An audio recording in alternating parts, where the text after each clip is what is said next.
నమస్తే అండి. నమస్తే అందరికీ ఉదయం. ఇంక ఇప్పుడు తత్వబోధలకి ప్రయాణం చేద్దాం. తత్వబోధలో అన్నమయ 27, 28. అన్నమయ కః అన్నరసేనైవ భూత్వా అన్నరసేనైవ వృద్ధిం ప్రాప్య అన్నరూప పృథివ్యాం యద్విలీయతే తదన్నమయ కోశ స్థూల శరీరం. ప్రాణమయ కః ప్రాణాద్య పంచవాయవః వాగాదీంద్రియ పంచకం ప్రాణమయ కోశః. ఇంతవరకే కదా మనకి రెండు అయ్యాయి. ఇక్కడ మనం అన్నమయ కోశం గురించి మాట్లాడుకున్నాం. ఇప్పుడు ప్రాణమయ కోశం అంటే ఏంటి? ప్రాణమయ కోశంలో ఏముంటాయి? పంచ ప్రాణాలు ఉంటాయి. 5 ప్రాణాలు మనకి ఈ ప్రాణమయ కోశంలో ఉంటాయి. ప్రాణమయ కః ప్రాణాద్య పంచవాయవ వాగాదీంద్రియ పంచకం ప్రాణమయ కోశః. అదే కదా మనం ఇప్పుడు చెప్పుకుంది. ప్రాణమయం అంటే ఏది? ప్రాణ, అపాన, సమాన, వ్యాన, ఉదాన ఈ వాయువులనే పంచ ప్రాణాలు. కర్మేంద్రియాలు, పంచకర్మేంద్రియాలు కలిసినదే ఈ ప్రాణమయ శరీరం కోసం. ప్రాణమయ కోసం అంటే ఈ శరీరం కర్మేంద్రియాలతో కూడి ఉంది. ఈ శరీరం జడం, స్వతంత్రంగా అది కదలలేదు, ఏ పని చెయ్యలేదు. అయితే జీవం ఉన్నంత వరకు అది పనిచేస్తూనే ఉంటుంది, చెడిపోకుండా ఉంటుంది. మరి జీవం కాస్త పోతే కదలికలు ఉంటాయా? ఉండవు. జడం త్వరలోనే చెడిపోతుంది, వాసన వస్తుంది. అయితే ఈ శరీరాన్ని నిలబెట్టి చైతన్యవంతం చేసి జీవుడికి ఉపయోగపడేటట్లుగా చేసే జీవమే ప్రాణశక్తి. మరి ఈ ప్రాణశక్తి అది చేసే పనులను బట్టి 5గా విభజించారు. ప్రాణ, అపాన, వ్యాన, సమాన, ఉదాన. ప్రాణం, ప్రాణం అంటే ఏంటి? నోట్లో వేసుకున్న ఆహారం లోపలికి తీసుకునేది ప్రాణం, గ్రహించి తీసుకుంటుంది. జ్ఞానేంద్రియాల ద్వారా బయటనున్న విషయాలని, అనుభవాలని, వీటన్నిటికీ లోపలికి స్వీకరించేది కూడా ప్రాణశక్తి. బయటవన్నీ కూడా మన లోపలికి వస్తున్నాయి అంటే ప్రాణశక్తే ఆధారం. రెండవది అపానం. మలకోశం ద్వారా లోపల ఉన్న మలాన్ని బయటకు పంపించే శక్తి ఈ అపానాన్ని. మనకి ఇంతవరకు తెలుసును, కానీ ఇంకా ఎక్కడెక్కడ ఈ శక్తి పనిచేస్తుందో మనకి పూర్తి అవగాహన లేదు. అలాగే కర్మేంద్రియాల ద్వారా ప్రతిస్పందనలు, ఇది మనకు తెలియదు. కేవలం మలద్వారం నుంచే బయటకు వెళ్తుంది అపానము అని మనం అనుకుంటున్నాం. అంతేకాకుండా కర్మేంద్రియాల ద్వారా ప్రతిస్పందనలు బయటకు పంపించేది కూడా ఈ అపానమే. ఈ ప్రతిస్పందనలు బట్టే కర్మేంద్రియాలు పనిచేస్తాయి. మాట్లాడటం అంటే వాక్కు ద్వారా, పట్టుకోవటం, నడవటం, మలత్యాగం, ఆనందం అంటే ఈ కర్మేంద్రియాలు చేసే 5 రకాలు చేసే పనులే ఈ మాట్లాడటం, పట్టుకోవటం, నడవటం. మాట్లాడటం కంఠం, వాక్కు. పట్టుకోవటం చేతులు, నడవటం 2 కాళ్ళు, మలత్యాగం వాయువు, అలాగే ఆనందం ఉపస్థ, జననేంద్రియాలు. వీటికి ఈ అపాన శక్తి వల్లే కలుగుతుంది. ఇకపోతే మూడోది వ్యానం.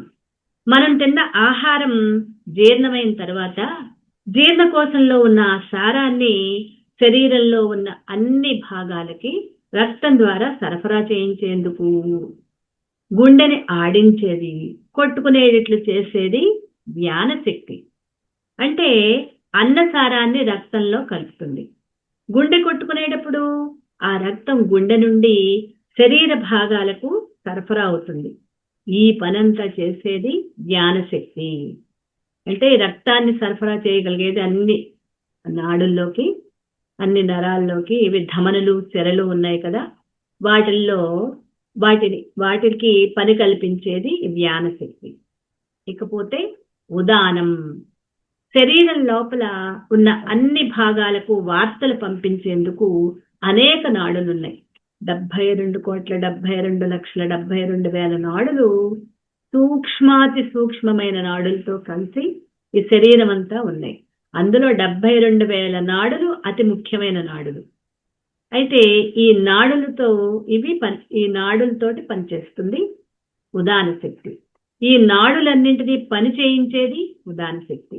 అంతేకాదు, జీవుడు ఈ శరీరాన్ని వదిలి వెళ్ళేటప్పుడు ఆ జీవుణ్ణి అతడి కర్మఫలాలకు అనుగుణంగా, అంటే ఉపాసకులకి, సామాన్యులకి, అలాగే జీవన్ముక్తులకి, వాళ్ళు చేసే కర్మలకి అనుగుణంగా అగ్నిదేవతకి అందించాలా, ధూమదేవతకు అందించాలా?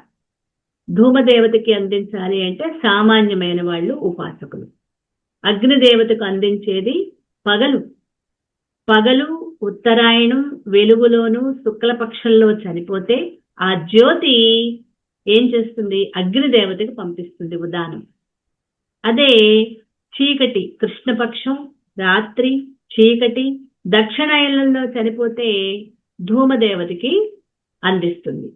అంటే వీటిలో ఏ ఒక్కటి రాత్రి చనిపోయిందైనా సరే దాన్ని తీసుకుని ఏం చేస్తుంది అంటే ఈ ఉదానము పగలు దేవతకి అందిస్తుంది. ఇవన్నీ దేవతలు అనమాట. పగటి దేవత, రాత్రి దేవత, ఉత్తరాయణ దేవత, దక్షిణాయన దేవత, వెలుగు దేవత, చీకటి దేవత, శుక్లపక్ష దేవత, కృష్ణపక్ష దేవత, అగ్నిదేవత, ధూమదేవత.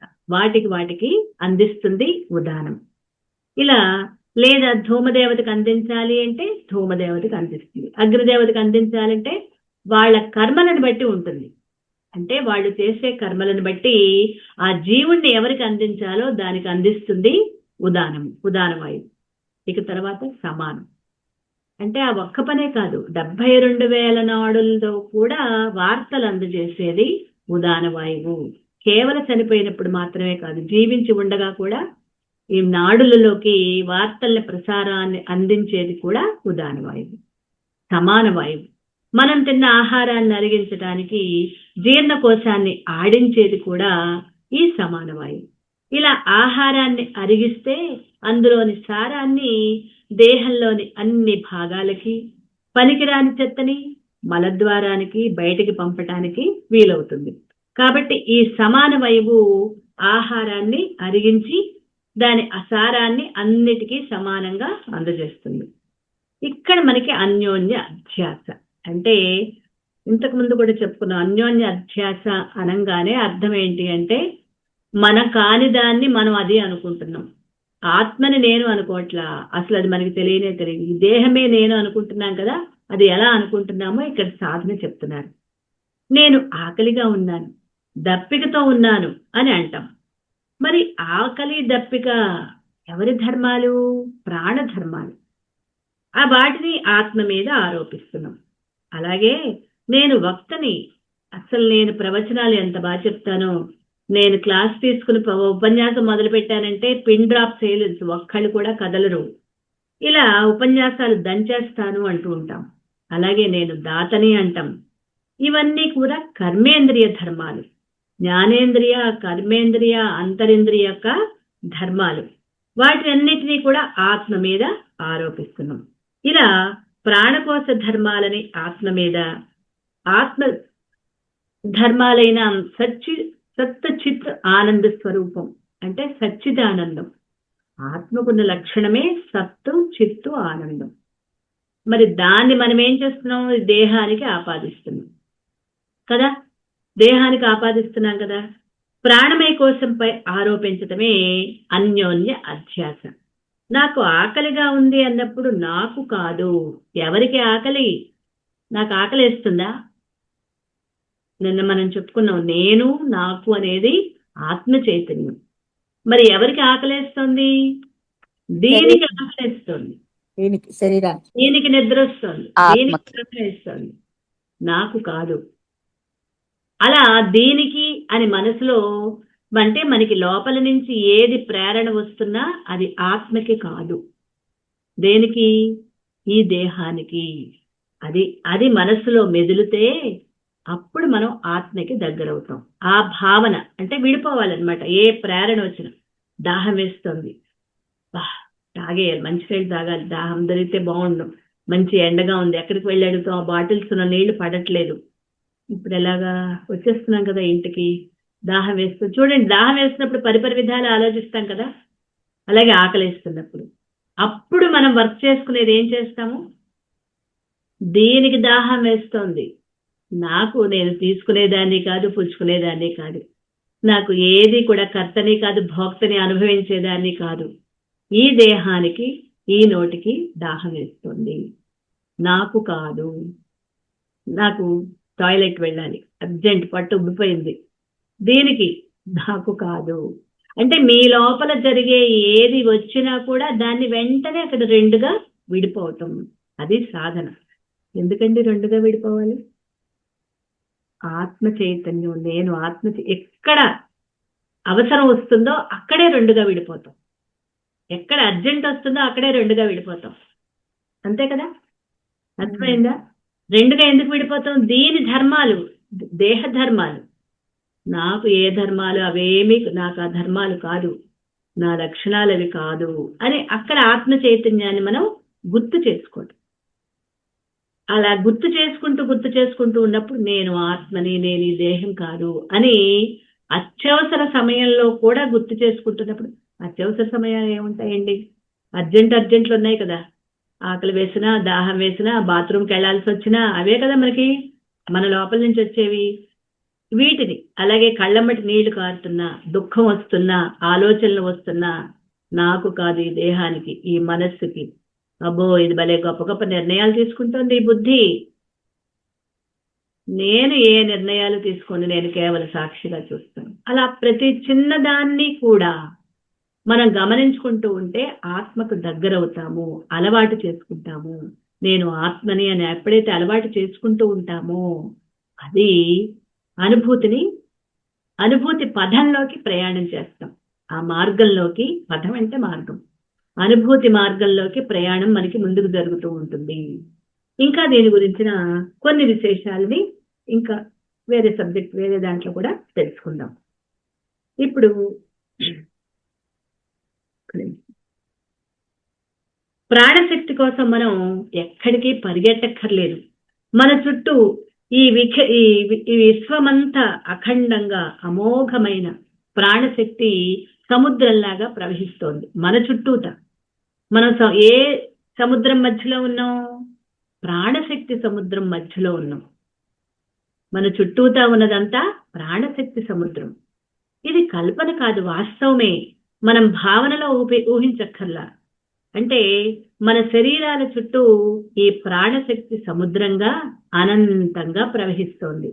మరి మనలో ప్రాణశక్తి లోపించిన వారు, కష్టాల్లో దుఃఖాల్లో ఉన్నవాళ్ళు మరి ఎందుకలా ఉండిపోయారు అంటే శరీరం చుట్టూ అనంతంగా ప్రవహిస్తున్న ఈ చైతన్య సముద్రాన్ని ఉపయోగించుకోవటం లేదు అంటూ ఏం చెప్తున్నారంటే, ఎవరైతే శ్వాసను నిదానంగా లోతుగా తీసుకుంటారో వాళ్ళు హెచ్చు మోతాదులో ప్రాణశక్తిని తనలో నింపుకున్న వాళ్ళు అవుతారు. నోట్ చేసుకుంటారు.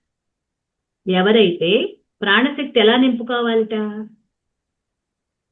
ప్రాణశక్తిని మనలో ఎలా నింపుకోవాలో, మన చుట్టూ ఉన్న సముద్రమే ప్రాణశక్తి సముద్రం, అందులో మనం ఉన్నాం. కానీ సరిగ్గా తీసుకోవట్లా. ఎందుకు తీసుకోవట్లేదు, ఎలా తీసుకోవట్లేదు ముందు బాగా వివరంగా చెప్తున్నారు. ఎవరైతే శ్వాసను, నోట్ చేసుకోండి, కొన్ని ముఖ్యమైన పాయింట్స్ చెప్తాను, నోట్ చేసుకోండి. ఎవరైతే శ్వాసను నిదానంగా లోతుగా తీసుకుంటారో వాళ్ళు ఎక్కువ మోతాదులో ప్రాణశక్తిని తనలో నింపుకుంటారు. ఎక్కువ మోతాదులో ప్రాణశక్తిని తనలో నింపుకున్న వాళ్ళు నింపుకుంటారు.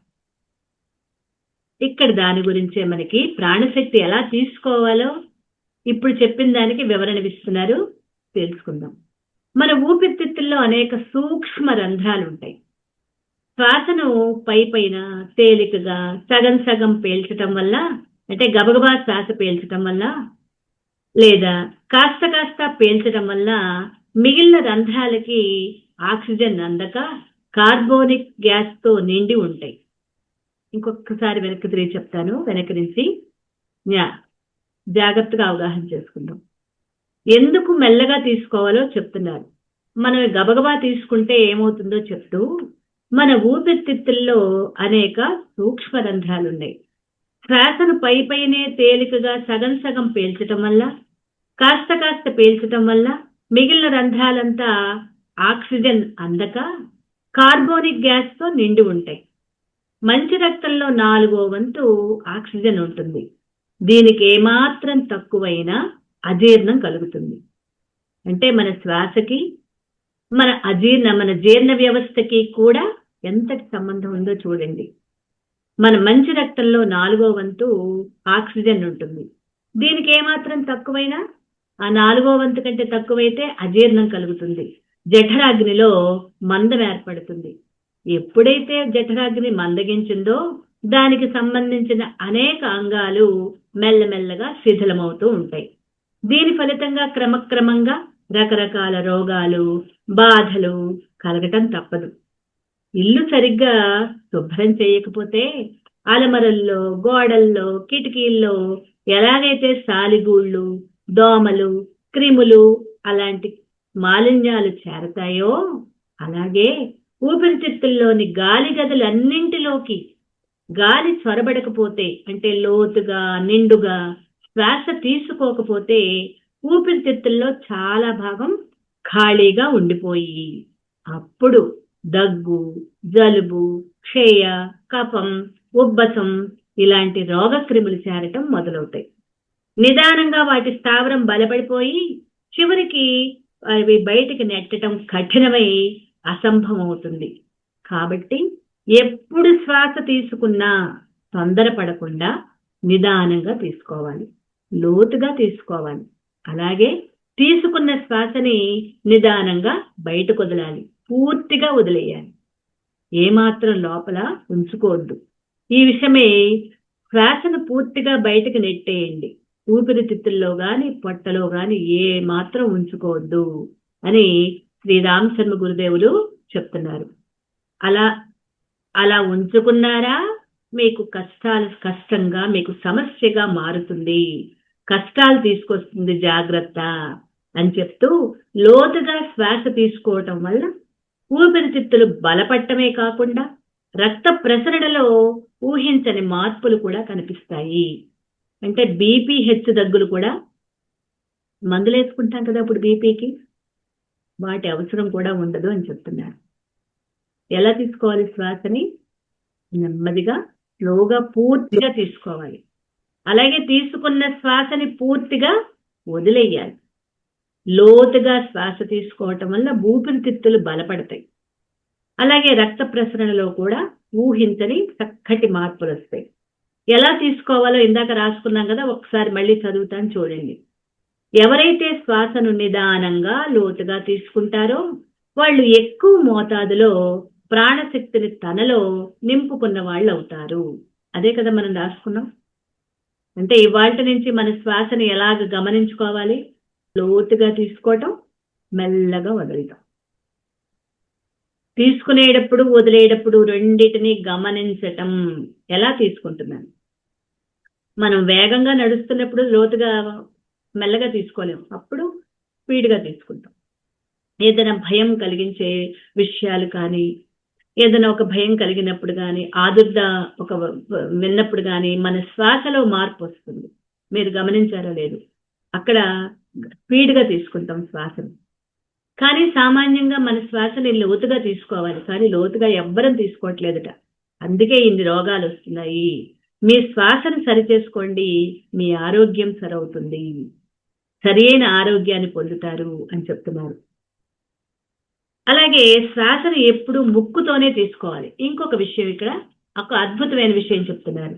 నోటితో తీసుకోకూడదు.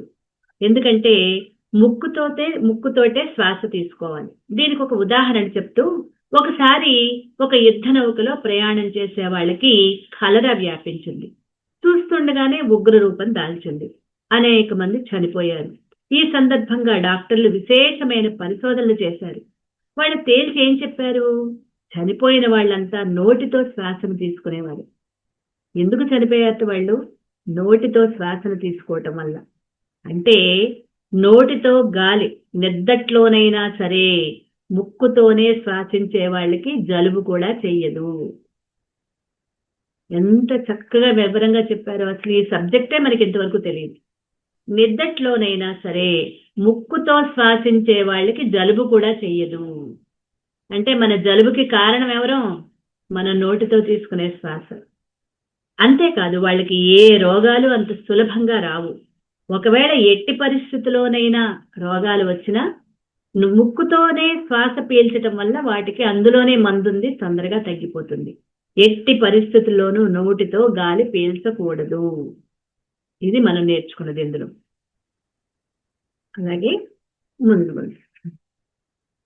మన శరీరంలో 10 రకాల, ఇందాక 5 రకాల వాయువుల గురించి తెలుసుకున్నాం కదా, ఇప్పుడు 10 రకాల వాయువుల గురించి తెలుసుకుందాం. మన శరీరంలో 10 రకాల ప్రాణవాయువులు ఉన్నాయి.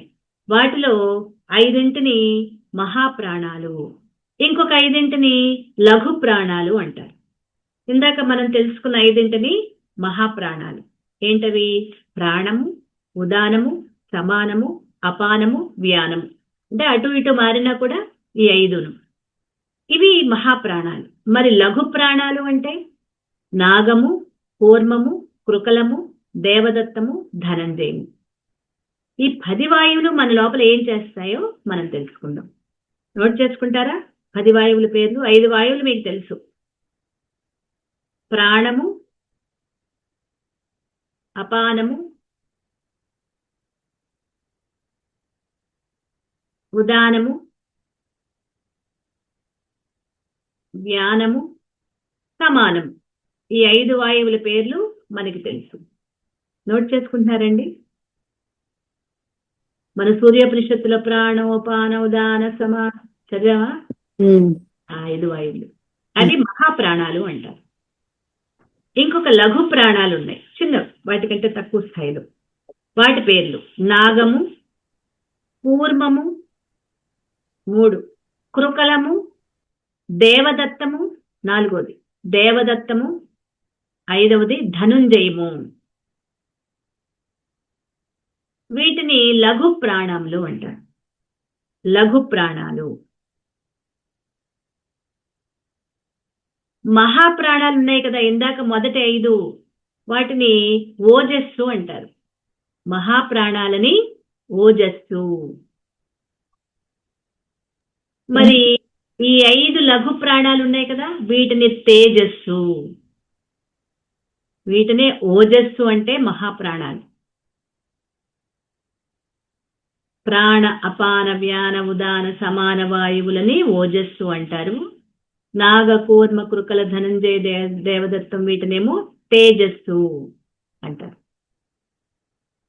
అర్థమైంది కదా? ఇప్పుడు ఇవి ఎక్కడుంటాయో ఒక్కొక్క దాన్ని మనం వివరించుకుందాం. నాగము అనే లఘు ప్రాణము హృదయం వద్ద ఉంటుంది. నాగము అనే లఘు ప్రాణము హృదయం స్థానంలో ఉంటుంది. మహాప్రాణాలలో మొదటిదైన ప్రాణము కూడా అక్కడే ఉంటుంది. అంటే ప్రాణము, నాగము 2 కూడా హృదయ స్థానంలో ఉంటాయి. నాగము, ప్రాణము 2 కూడా హృదయ స్థానంలో ఉంటాయి. అంటే అనాహత చక్రమందు మన ఉన్నాయి కదా, చక్రాలు ఉన్నాయి కదా, అడుగున మూలాధారం, స్వాధిష్టానం, మణిపూరకం, అనాహతం, విశుద్ధం, ఆజ్ఞ, 7వది స్థితి. అది చక్రం కాదు, సహస్రారం. వీటిలో అనాహతం హృదయ స్థానం అంటేనే గుర్తుపెట్టుకోవాలి. అనాహతం. ఈ అనాహత చక్రమునందు అంటే హృదయ స్థానమందున్న ఈ నాగము అనే లఘు ప్రాణము ప్రాణవాయువుతో కలిసి ఉండటం వల్ల మస్తిష్కం, మస్తిష్కం అంటే తల పైభాగం, మెదడు, మస్తిష్కం యొక్క పోషణ, శబ్దగ్రహణ శక్తి కలుగుతుంది. అంటే ఈ నాగము, ప్రాణము 2 కూడా హృదయ స్థానంలో ఈ అనాహత చక్ర స్థానంలో ఉండటం వల్ల మస్తిష్కంలో శబ్దగ్రహణ శక్తి, మస్తిష్కం యొక్క పోషణ జరుగుతోంది. ఇక 2వది అపానం. ఈ అపానము మూత్రేంద్రియాలు అంటే కింది భాగంలో, ఆ సమీపాన మూలాధారం వద్ద, అంటే అడుగునున్న మొట్టమొదటి చక్రం మూలాధారం. ఈ మూలాధారం వద్ద అపానము కూర్మము.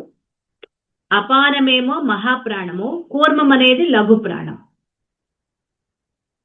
కొద్దిగా ఇక్కడ వీటిని అవగాహన చేసుకోండి, నేను మెల్లగా చెప్తాను, కంగారైతే లేదు. అపానము రెండవది అపానము, ఇది మూలాధార చక్రంలో ఉంటుంది. ఇక్కడే కూర్మము అనే లఘు ప్రాణం కూడా ఇక్కడే ఉంటుంది. ఈ లఘు ప్రాణంతో కలిసి ఉంటుంది అపానము మూలాధార చక్రంలో. దీనివల్ల ఏంటి, కనురెప్పలు మూయటం తెరవటం అంటే చాలా ఉన్నాయి, కానీ మనకి కొన్ని మాత్రమే చెప్తున్నారు. కనురెప్పలు మనకి అసంకల్పితంగా కనురెప్పలు వేసి తీస్తూ ఉంటాం కదా, రెప్పలు, అది జరుగుతుంది. కంటి రెప్పలు వేసి తీయటం ఎవరి వల్ల? ఈ కూర్మము అనే వాయువు లఘు ప్రాణం వల్ల. సరే, అపానం ఏం పనులు చేస్తుందో ఇందాక మనం తెలుసుకున్నాం, చాలా పనులు చేస్తుంది. ఈ కూర్మము అనే లఘు ప్రాణము వల్ల కంటి రెప్పలు మనం వేసి తీస్తాం. దీని స్థానం మూలాధార చక్రంలో ఉంది. ఎంతవరకు అర్థమైందండి? తర్వాత మూడవది నాభి స్థానం. నాభి స్థానం వద్ద సమాన వాయువుతో పాటు కృకలము అనే లఘు ప్రాణం ఉంటుంది. నాభి స్థానం అంటే మణిపూరకం అన్నమాట. ఎక్కడ ఏ చక్రం చెప్తే అదే మనం నోట్ చేసుకుంటాం. నాభి స్థానం వద్ద సమాన వాయువుతో పాటు కృకలము అనే లఘు ప్రాణం ఉంటుంది. దీనివల్ల తుమ్మటం మనకి లోపల నుంచి వస్తుంది కదా, తుమ్ము, ఆవలింత కూడా దీనివల్లే కాబోలు. తుమ్ము మొదలైనవి మనం చేయగలుగుతాం. దేనివల్ల? ఈ కృకలము అనే దానివల్ల. తర్వాత ఉదానము అనే మహాప్రాణం చెప్పరా అండి, మరొక్క మారు రాసుకుంటున్నాను. నాభి వద్ద సమాన వాయువుతో కృకలం అనే లఘు ప్రాణం కలిసి ఉండటం వల్ల ఇక్కడ నాభి స్థానంలో, నాభి అంటే బొడ్డు అనమాట, అది అక్కడే మణిపూరక చక్రం, తుమ్మటం మొదలైనవి చేయగలుగుతాం. అంటే కృకలము, మనకు తుమ్ము వస్తుందంటే దీని పేరు వెంటనే గుర్తుపెట్టుకోవాలి. కంటి రెప్ప వేసి తీస్తున్నావంటే కూర్మము, కంటి రెప్పలు వేయటానికి. నాగం అయితే చెవులు శబ్దశక్తి వింటున్నాయి, ఈ మస్తిష్కంలో శబ్దాలు పంపిస్తున్నాయి అంటే ఇది నాగము వలన, శబ్దశక్తి నాగము వలన. అలాగే కంటి రెప్పలు వేయటం తీయటం కూర్మము.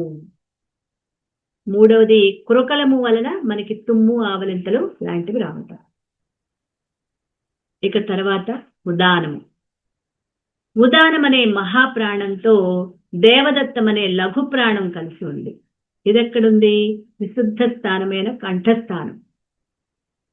విశుద్ధ స్థానమైన కంఠస్థానం కలిసి ఉన్నప్పుడు ఈ దేవదత్తం వల్ల నోట్లోంచి ఒక సౌండ్లు వస్తూ ఉంటాయి చూసారా, ఏల వేస్తారా, ఏల వచ్చింది లోపల నుంచి అంటే అది ఈ దేవదత్తము అనే వాయువు వల్ల. చాలా సింపుల్ గా ఇస్తున్నారు, చాలా లోతుగా ఉన్నా మనకి చిన్న చిన్నవే మనకి అవగాహన కోసం ఇస్తున్నారు అన్నమాట. ఇకపోతే ధనుంజయము ఆఖరిది.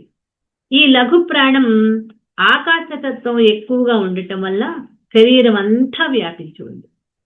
ఇది కేవలం ఒక్క చక్రాల దగ్గరే కాదు, శరీరం అంతా వ్యాపించి ఉంది. ధనుంజయం అనే లఘు ప్రాణం ఆకాశతత్వం అవటం వల్ల ఇది శరీరం అంతా వ్యాపించి ఉంది. దీని యొక్క ప్రధాన కేంద్రం మెదడు యొక్క మధ్య భాగం. మెదడు యొక్క మధ్య భాగం ధనుంజయం. ఈ ధనుంజయ వాయువు జీవితకాలమంతా శరీరాన్ని పోషిస్తూ ఉంటుంది. చనిపోయిన తర్వాత కూడా శీఘ్రంగా శరీరాన్ని వదిలి వెళ్ళదు. ఇంత తొందరగా జీవుడు శరీరాన్ని వదిలి వెళ్ళినా ఈ ధనుంజయ వాయువు మాత్రం తొందరగా వదిలి వెళ్ళదు. అపాన వాయువు యొక్క కార్యం ప్రధానంగా శరీరంలో ఎప్పుడూ తయారయ్యే, అపానం అంటే గుర్తుంది కదా, లోపల నుంచి బయటకు వస్తాయి కదా, మలము, మూత్రము, కఫము, చీము, కుసులు, ఈ పదార్థాలు, వీటిని శరీరంపై ఉన్న 3.5 కోట్ల పైచిలకు ఉన్న రంధ్రాల గుండా పంపించటం. ఇలాంటి అపాన వాయువు ఈ అపాన వాయువు ధనుంజయం అయిపోయింది. అపాన వాయువు యొక్క మరొక విశేషం చెప్తున్నారు ఇక్కడ. మన లోపల తయారయ్యే మలము, మూత్రము, కఫము, చీము, పుసులు ఇలాంటి విజాతీయ పదార్థాలు మన శరీరం మీద ఎన్ని రంధ్రాలు ఉన్నాయి? 3.5 కోట్ల పైగా ఉన్నాయి రంధ్రాలు. మన శరీరం మీద రంధ్రాలు చిన్న చిన్న సూక్ష్మ రంధ్రాలు ఉన్నాయి కదండి చర్మం మీద, వాటి గుండా బయటకు పంపిస్తాయి. ఈ అపాన వాయువు పనిచేయకపోతే సమస్త మాలిన్యాలు బయటకు పోవటం ఆగిపోయి శరీరంలోనే పేరుకుపోయిందా శరీరం రోగగ్రస్తమవుతుంది. చెమట పట్టాలన్నా, జలుబు బయటకు వెళ్లాలన్నా, మలమూత్ర విసర్జన జరగాలన్నా ఈ అపాన వాయువులే ముఖ్యమైన పని. అంటే వీటి ఒక్కొక్క పని మళ్ళీ మనకి వివరిస్తున్నారు. ఇప్పుడు కొన్ని నోట్ చేసుకున్నారు, కొన్ని వినండి. అపాన వాయువు గురించి మనకి ఇప్పుడు బాగా అవగాహన అయింది. రెండవది సమాన వాయువు. సమాన వాయువు నాభి దగ్గరే ఉంటూ ఇక్కడ జీర్ణ ప్రక్రియని సక్రమంగా జరిగేలా చూస్తుంది. ఈ సమాన వాయువు సమంగా లేకపోతే, అంటే తక్కువగా ఉంటే చలిని భరించలేరు. సమాన వాయువు యొక్క ఫ్లక్చుయేషన్ తక్కువ స్థాయిలో ఉంటే విపరీతమైన చలి. చలికాలంలో శరీరం మొద్దుబారిపోతుంది. చేతి వేళ్ళు, కాలి వేళ్ళు, కొంకర్లు పడిపోతూ ఉంటాయి. దేనికి కారణం ఏంటి? సమాన వాయువు తక్కువైంది. అది చలికాలంలో చన్నీళ్ళు స్నానం చేయాలంటే అలవి కాని పని. ఎంత ఎక్కువ దుస్తులు ధరించినా సమాన వాయువు తక్కువైతే ఆ చలిని వాళ్ళు భరించలేరు. వేడి, ఉష్ణము, పిత్తము ఇవి సమాన వాయువుకి ప్రతీకలు. అంటే సమాన వాయువు సమాన స్థితిలో ఉంటే సమానంగా వేడి, ఉష్ణము, పిత్తము సమాన స్థాయిలో ఉంటుంది. అది తక్కువైతే ఆ చలిని మనం భరించలేము. సరిపడినంత సమాన వాయువు చక్కగా సరిపడినంత ఉంటే మంచి సమయస్ఫూర్తి. ఇంకా ఏం ఉపయోగమో చెప్తున్నారు సమాన వాయువు యొక్క ఉపయోగం. మనకి సమయస్ఫూర్తి, ఉత్సాహవంతమైన చక్కటి అందమైన శరీరం కలిగి ఉంటారు. తర్వాత ఇంకొకటి కృకలం. అది అక్కడక్కడ ఇస్తున్నారు, ఏది ఇస్తే దానికే మనం విన్నాం. కృకలం అనే లఘు ప్రాణంతో ఈ సమాన వాయువు కలిసి ఉండటం వల్ల, కృకలము సమాన వాయువు రెండు కలిపి ఎక్కడుంటాయి? నాభి స్థానంలో ఉంటాయి కదా, మణిపూరకం దగ్గర. అది చెప్తూ చర్మం యొక్క కోమలత్వం, మృదుత్వం, కాంతి వంటివి కలిగి ఉంటాయి. అంతేకాకుండా బాగా ఆకలి వేయటం, ఎక్కువగా తినగలగటం, తిన్న వాటిని చక్కగా జీర్ణం చేసుకోవటం, అసలు జలుబే చేయకుండా ఉండటం, ఇది సమాన వాయువు యొక్క విశేషాలు. అర్థమవుతుందండి? నాభి స్థానంలో ఉన్న సమాన వాయువు కృకలంతో కలిసి ఉన్నప్పుడు సరిగ్గా ఆకలి వేయటం, అంటే మనకి సరిపడా ఆకలి, విపరీతమైన ఆకలి కాదు, పిచ్చి ఆకలి కాదు, బాగా ఆకలి వేయటం, సరిపడినంత ఎక్కువగా తినగలగటం, తిన్నవన్నీ త్వరగా జీర్ణం చేసుకోవటం, అసలు జలుబే చేయకపోవటం. కొంతమందికి జలుబు దగ్గు ఉండదు, ఎప్పుడో చాలా రేర్గా జలుబు దగ్గు ఉంటుంది. కొంతమందికి జలుబు వస్తుంది, కానీ రోజులో ఏదో ఎప్పుడో వస్తుంది, వెంటనే తగ్గిపోతుంది. అంటే ఈ వాయువు రెండు కూడా అక్కడ చక్కగా పనిచేస్తున్నాయి. అది సమాన వాయువు యొక్క విశేషంగా మనం చెప్పుకోవచ్చు. కొద్దిగా తిరగానే కడుపు నిండిపోయినట్లు ఉండటం, వేడిగా తినాలనిపించటం, ఎండలో తిరగాలనిపించటం ఈ సమాన వాయువు లోపించిన వాళ్లలో కనిపిస్తుంది. ఇంకా మనలో ఎక్కడెక్కడ లోపం ఉందో చూద్దాం. సమాన వాయువు లోపిస్తే కొద్దిగా తింటే కడుపు నిండిపోయింది, ఇంకా వేడివేడిగా తినాలి. చాలా మంది పొయ్యి మించి నోట్లోకి పథకం ఉంటుంది, పొయ్యి మించి నోట్లోకి వెళ్ళిపోవాలన్నమాట, అంత వేడిగా కావాలి. టీ, కాఫీలేంటి, ఆహార పదార్థాలు వేడి తక్కువైతే వాళ్ళు తినరు. అలాగే ఎండలో తిరగాలనిపించటం, ఇవి సమాన వాయువు లోపించిన వారిలో కనిపిస్తూ ఉంటాయి. ఈ సమాన వాయువుకి ఆరోగ్యానికి చాలా సంబంధం ఉంటుంది. ఈ సమాన వాయువు తగినంత ఉన్న వాళ్లలో స్వాదిష్ట పదార్థాలు, అంటే స్వాదిష్ట అంటే చాలా సున్నితమైన, అంటే సరి అయిన పదార్థాలు, మంచి దృష్టి, స్పర్శ, సుగంధాలను చక్కగా గ్రహించటం, ఆనందించటం, ఇవన్నీ చేస్తారు. అంటే సరి అయిన ఆరోగ్యం ఉన్నప్పుడు, సమాన వాయువు సక్రమంగా అంతటా పనిచేస్తున్నప్పుడు ఆరోగ్యం బాగుంటుంది. అంత శబ్ద స్పర్శ రూప రసగంధాలన్నీ కూడా చక్కగా ఆస్వాదించగలుగుతాము. ఇది సమానమై కోల్పోయిన వాళ్ళు సుఖవంతమైన వాతావరణంలో ఉన్నా, ఆనందకరమైన పరిస్థితుల్లో ఉన్నా కూడా ఎప్పుడు అసహనం, విసుగు, చిరాకు వీటితో బాధపడుతూ ఉంటారు. అంటే మన యొక్క ఈ ఉద్రేకాలకి కారణం కూడా ఈ సమాన వాయువులో ఉంది. ఇప్పుడు మనకి ఈ స్థితులు ఎప్పుడైతే మనకు అర్థమవుతాయో నాలో ఏ లోపం జరిగిందో అవి నాకు అర్థమవుతుంది. ఆ లోపం జరుగుతున్నప్పుడు, జరిగింది అని తెలుసుకున్నప్పుడు నేను ప్రాణవాయువుని ఎలా తీసుకుంటాను? మెల్లగా తీసుకుంటాను, మెల్లగా వదులుతాను. ఇవి అందుకు మనం తెలుసుకోవాల్సినవి అనమాట. శరీరంలో ఎప్పుడు ఏదో ఒక భాగం రోగగ్రస్తమై ఉంటుంది. అలాంటి వాళ్ళకే సన్నిపాత రోగం, పక్షవాతం, అవొక అనారోగ్యం. పక్షవాతం అంటే మనకి తెలుసు. ఇలాంటి పెద్ద రోగాలే కాకుండా జలుబు, దగ్గు, తలనొప్పి, పంటి నొప్పి, పొట్ట బరువు, చూపు తగ్గటం, ఒళ్ళు పెదాలు పగిలిపోవటం, తొందరగా అలసిపోవటం, ఇలాంటి బలహీనతలు కూడా ఏర్పడతాయి. ఒకటి తగ్గితే రెండోది తగ్గితే ఇంకోటి. ఇలా శరీరం ఏదో ఒక అనారోగ్యానికి గురి కావటానికి కారణం ఏంటంటే సమాన వాయువు యొక్క లోపం.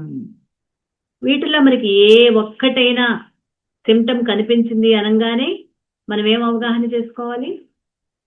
ఎందుకంటే ఇవి మన కోసమే. సమాన వాయువు లోపించింది. ఆ లోపం జరిగింది అంటే మనం శ్వాసని లోతుగా తీసుకుంటూ పూర్తిగా వదిలిపెట్టడం. అది చెప్తున్నారు. ఈ సమాన వాయువు పిత్తానికి ప్రతీక. కృకలము అనే లఘు ప్రాణం కఫానికి ప్రతీక. ఈ రెండు కలిస్తే వాతం అవుతుంది. ఈ మూడింటి ఎక్కువ తక్కువల వల్లే వ్యాధి, ఆరోగ్య చక్రం తిరుగుతూ ఉంటుంది. అందుకే నాభి చక్రం యందుండే సమాన వాయువు, కృకల వాయువు ఆరోగ్యానికి అధిపతులు. అసలు మనం ఆరోగ్యంగా ఉన్నాము అని చెప్పటానికి ఈ సమానము, కృకలము నాభి దగ్గర సంపూర్ణంగా ఉండవలసిన స్థానంలో ఉన్నాయి అని మనకు అర్థమవుతుంది. ఎవరైతే లోతుగా నాభి వరకు నిదానంగా, చూడండి ఇక్కడ మనం మళ్ళీ నోట్ చేసుకునే అవసరం ఉంది. చూడండి, ఎవరైతే లోతుగా నాభి వరకు నిదానంగా శ్వాస తీసుకుంటారో వాళ్ళకి అనారోగ్యమైన ఇబ్బందులు రావు. అంటే మనం తీసుకునే శ్వాస నాభి నుంచి, అది ఎప్పుడూ చెయ్యాలి. మనం అందుకే మీరు చంటి పిల్లల్ని చూడండి, వాళ్ళు నిద్రపోతుంటారు. నెలల పిల్లలు, రోజుల పిల్లలు, వాళ్ళు నిద్రపోతున్నప్పుడు శ్వాస తీసుకునేటప్పుడు వదిలేటప్పుడు వాళ్ళ పొట్ట కదలికలు మనం చూస్తే మనకు అర్థమవుతుంది. వాళ్ళు సరైన విధంగా తీసుకుంటారు. అంటే మనందరం కూడా పుట్టినప్పుడు సరిగ్గానే తీసుకున్నాం శ్వాస. మరి ఇప్పుడెందుకు ఉల్టా అయింది? తీసుకునేటప్పుడు పొట్ట ముందుకు రావాలి, వదిలేటప్పుడు పొట్ట లోపలికి వెళ్ళాలి. ఈ సూత్రం మనకి తెలుసా? తెలుసు. కానీ తీసుకునేటప్పుడు పొట్ట లోపలికి వెళ్తుంది, వదిలేటప్పుడు పొట్ట పైకి వస్తుంది. దీన్ని ఏం చేసాం? రివర్స్ చేసాం. మరి ఎప్పుడైతే రివర్స్ అవుతుందో, రివర్స్ అయితే ఏమవుతుందండి? అవే అనారోగ్యాలకి కారణం. ఇప్పుడు చెప్తున్నది ఏంటి? నాభి నుంచి తీసుకోండి, లోతుగా తీసుకోండి. అలాగే వదిలేటప్పుడు నాభి వరకు లోతుగా వదలండి. తీసుకునేటప్పుడు పొట్ట లోపలికి వెళ్తుంది, వదిలేటప్పుడు పొట్ట బయటకు వస్తుంది. ఈ సూత్రాన్ని మనం ఎప్పుడైతే పాటించగలుగుతామో ఇప్పటి వరకు అనారోగ్య పరిస్థితులు ఎక్కడెక్కడైతే ఉన్నాయో అక్కడ మనం మెల్లగా సరి చేసుకుంటాం. ఒక్క రోజులో కాదు. ఇప్పుడు మొదలు పెడితే కొంతకాలానికి అది సరవుతుంది. అది చెప్తూ కంఠస్థానముల స్థానంలో స్ఫుట, దాన్నే స్ఫుట అంటే థైరాయిడ్ అన్నమాట. ఇక్కడ ఏముందండి? థైరాయిడ్ గ్రంథి కదా ఉంది. ఇది సమృద్ధి యొక్క స్థానం. ఉదాన వాయువు యొక్క నివాస స్థానమే ఈ థైరాయిడ్. కంఠస్థానమందు ఉన్న ఈ థైరాయిడ్ ఉత్తేజాన్ని కలగజేస్తే లక్ష్మీదేవికి ప్రీతిపాత్రం. అందుకే లక్ష్మీదేవి పూజ చేయటము అంటే బంగారు ఆభరణాలు కంఠం దగ్గర ధరిస్తారు. అంటే లక్ష్మీదేవి యొక్క అనుగ్రహానికి పాత్రలవుతారు అని కాదు, పుటస్థానాన్ని సరి చేసుకోవటం, ఈ థైరాయిడ్ గ్రంథిని సరి చేసుకోవటం. దీనితో లాభకరమైన ప్రయోజనాలని పొందొచ్చు. మనిషి యొక్క కోరికలకు అంతులేదు. కుబేరుడికి కూడా ధనదాహం తీరదు. ఉదాన వాయువు యొక్క సామర్థ్యం మాత్రమే సంపదలనివ్వదు. కంఠం దగ్గరున్న స్ఫుట గ్రంథి అంటే థైరాయిడ్, దీన్ని జాగృతం చెయ్యాలి. అలా ఎవరైతే చేయగలుగుతారో, అంటే థైరాయిడ్ ని జాగృతం చేసుకోవాలి, అలా ఎవరైతే చేయగలుగుతారో వాళ్ళు కోరుకున్న ధన కనక వస్తు వాహనాలు పుష్కలంగా లభిస్తాయి. మరి కంఠస్థానంలో ఇంకొక చిన్న వాయువు ఉంది. ఏంటి దాని పేరు? దేవదత్తం. ఇక్కడ ఉదానం ఉందా? ఉదానంతో పాటు ఇంకొక వాయువు ఏంటది? దేవదత్తం. ఈ దేవదత్తం అనే లఘు వాయువు అంటే చాలా సూక్ష్మంగా ఉంటుందన్నమాట. ఇది ఆధ్యాత్మిక సంపదలు, అష్టసిద్ధులు సాధించడం కోసం చక్కగా ధారణ చేయాలి. ఈ దేవదత్త వాయువు చాలినంత శరీరంలో ఉంటే మన నోటికి పవర్ వస్తుంది. అంటే నోట్లోంచి మీరు ఏది మాట్లాడుతుంటే అదే అవుతుంది. మంచి మాటలు మాట్లాడుతుంటే అవతల వాళ్ళకి ఉపయోగకరంగా ఉంటాయి. వాళ్ళు చెడు మాటలు మాట్లాడితే అవే శాపంగా పరిణమిస్తాయి. శాపం ఇవ్వాలన్నా, వరాలు ఇవ్వాలన్నా దాని స్థానమైన కంఠస్థానంలోని దేవదత్తం యొక్క పని. ఈ దేవదత్తం సమానంగా ఉన్నప్పుడు, సరిగ్గా ఉన్నప్పుడు స్ఫుట గ్రంథిలో, అప్పుడు మీ మాటకు విలువ పెరుగుతుంది. మన మాటకు విలువ, అష్టసిద్ధులు ఏర్పడతాయి, మాటకు విలువ కూడా పెరుగుతుంది. అలాగే ఇంకా ఏమొస్తుంది? దూరదృష్టి, దూర శ్రవణం. భగవద్గీత చెప్పుకున్నాం. సంజయుడు ఉన్నాడా? సంజయుడికి దూరదృష్టి, దూరశ్రవణం ఎవరిచ్చారు? వేదవ్యాస మహర్షి ఇచ్చాడు. ధృతరాష్ట్రుడికి ఇస్తే అబ్బెబ్బే నాకొద్దు, సంజయుడికి అని చెప్తే సంజయుడికి అది ఇస్తాడు. ఆ దూరదృష్టి, దూర శ్రవణము చేయగలరు. ఇవేనా? ఖడ్గమాలలో మనం చదువుతాం. అణిమా సిద్ధి, గరిమా సిద్ధి, సిద్ధి శుద్ధి, వసిద్ధి సిద్ధి ఉన్నాయి కదా, అష్టసిద్ధులు. ఈ అష్టసిద్ధుల యొక్క చమత్కారాలు కూడా ఈ దేవదత్తం, కంఠస్థానంలో ఉన్న దేవదత్తం యొక్క ప్రజ్ఞ. అంతేనా? ప్రాణవాయు, ఈ ప్రాణం కానీ తక్కువగా ఉందా? ఉండవలసిన స్థాయి కంటే తగ్గిపోయిందా? వాళ్ళకి కష్టాల మీద కష్టాలు, నష్టాల మీద నష్టాలు. అంటే వాళ్ళ మాట బట్టే అనేక కష్టాలు, నష్టాలు. నోటిలోంచే కదా, మన మాటను బట్టే కదా మనకి స్నేహితులు ఏర్పడతారు, మన మాటలను బట్టే మనకి శత్రువులు ఏర్పడతారు. శత్రువులు ఏర్పడితే అంతా నష్టమే, స్నేహితులైతే అన్ని సంతోషం. అది అక్కడ మనం అలా అర్థం చేసుకోవాలి. వాళ్ళ వద్ద సంపద నిలవదు. ఈ గ్రంథి, ఏ గ్రంథి? థైరాయిడ్ గ్రంథిలోని ఉదాన వాయువు, అక్కడ ఇంకా ఉదాన వాయువు ఉంటుంది. ఇంకొకటి ధనుంజయ, దేవదత్తం అనే వాయువు. ఈ దేవదత్తం అనే వాయువు గాని తగ్గిందా, ఈ లఘువాయువు, అక్కడ కొద్ది కాలంలోనే దరిద్రుడిగా, ధనహీనుడిగా, హీనుడిగా అవటం తథ్యం. ఎందుకు ఇవన్నీ చెప్తున్నారంటే వీటిని మనము సమపాళ్లలో సరి చేసుకోవటం కోసం. ఎవరికి కంఠస్థానంలో దేవదత్తం తగినంత ఉంటుందో వాళ్ళు మహాపురుషుడు, పరమసిద్ధుడు కాగలడు. తగిన స్థాయిలో దేవదత్తం ఉంటే ఇక్కడ కంఠస్థానంలో పరమసిద్ధుడు కాగలడు. అంటే పరమపురుషుడు, మహాత్ముడు, సిద్ధుడు అంటే అర్థమేంటో తెలిసిందా? ఇప్పుడు మనం చెప్పుకున్న సబ్జెక్ట్ ఏంటి? నేను ఆత్మని అనే అనుభూతి కలగటానికి అవకాశం ఉంటుంది. అది సిద్ధుడు అంటే. అద్భుతమైన శాంతినివ్వగలడు.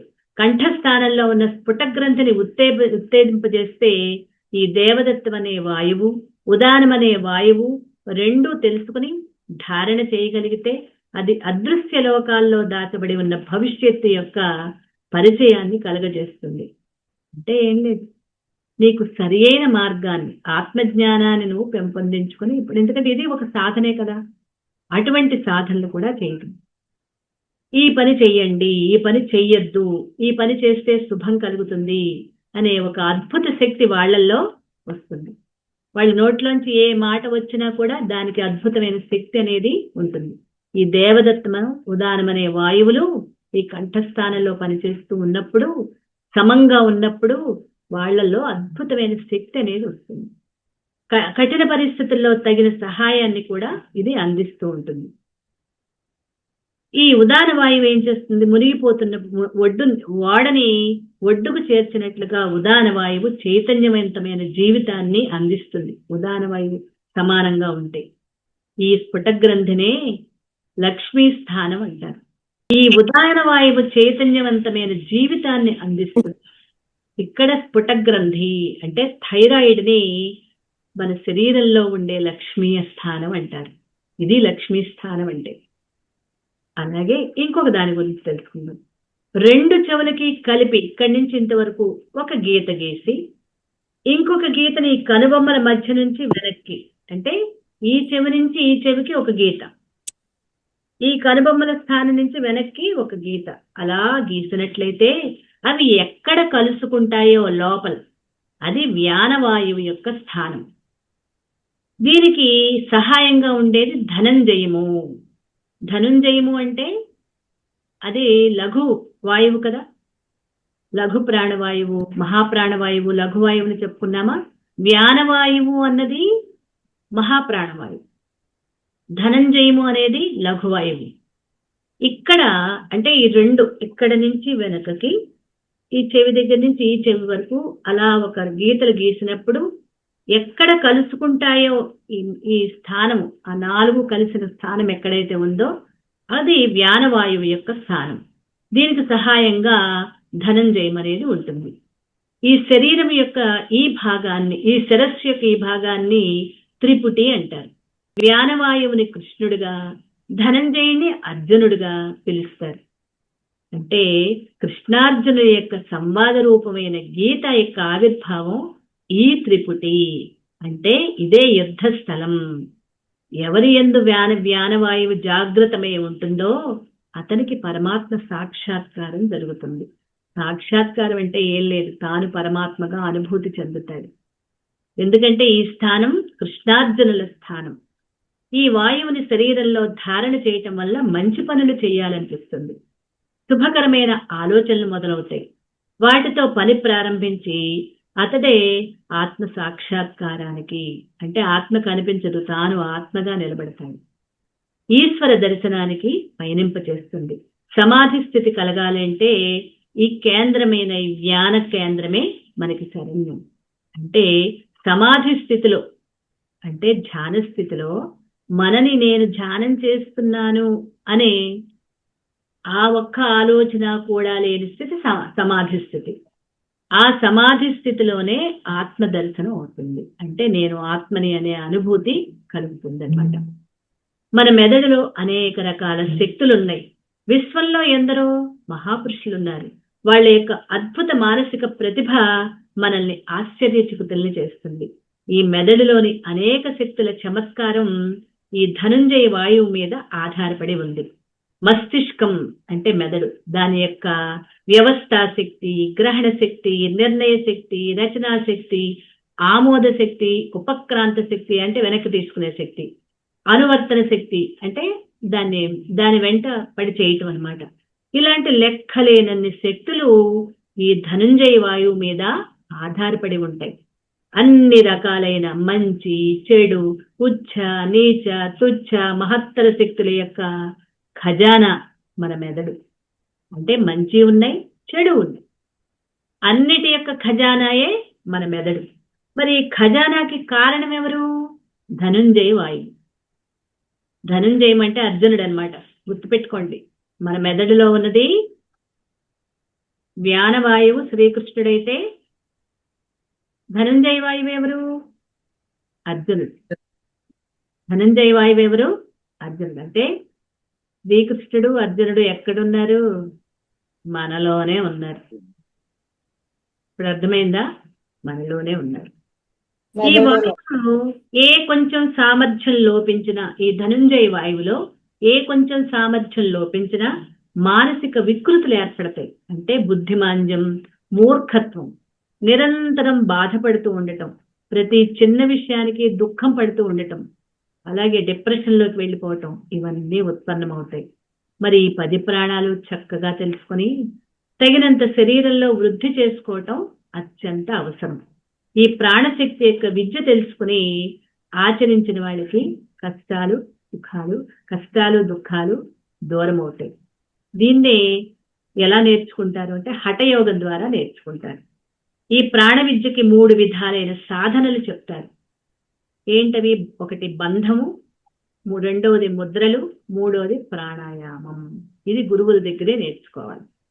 బంధమైన మూలబంధము అంటే 3 రకాల బంధాలు ఉన్నాయి కదా, మూలబంధము, జాలంధర బంధము, వడ్డీ అనుబంధం ఉన్నాయి కదా, ఇలాంటివి కానీ, ముద్రలు కానీ 9 రకాల ముద్రలు కానీ, ప్రాణాయామ సాధన కానీ, ఇవన్నీ మనం ఒక సద్గురువుల దగ్గరే మనం నేర్చుకుని చేసి వీటిని పెంపొందించుకోవాలి.